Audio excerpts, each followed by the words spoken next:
Vzrok za to, da so razmere med državama zelo napete, sega v konec druge svetovne vojne, ko se je Koreja razdelila na severno in južno. Danes sta to dve popolnoma različni državi. Južna Koreja je ena od najbolj razvitih držav sveta. Vlada je demokratično izvoljena, medtem ko je Severna Koreja zelo revna, na čelu je diktator, ki o pomembnih rečeh odloča sam. Od druge svetovne vojne naprej si grozita, da se boste napadli in pred več kot 60 leti je zadnja večja vojna trajala kar 3 leta. A po tej vojni so podpisali premirje in od takrat naprej državi med seboj skušata sodelovati.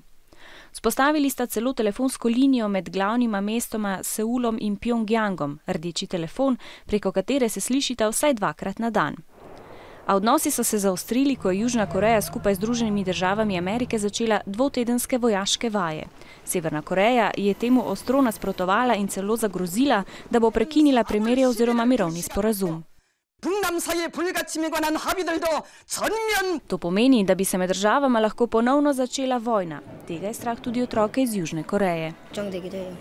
언제 휴전 상태니까 지금이 언제 전쟁이 일어날지 모른다는 그런 위기가 나중에 날 것 같아서 걱정돼요. 나중에. 만약에 북한과 남한 되면은 좋을 텐데 북한에서 또 핵폭탄 하면은 또 안 좋아질까 봐. Kako se počutijo otroci v Severni Koreji, ne moremo izvedeti, saj tuji mediji zaradi strogega diktatorja v državo nimajo vstopa.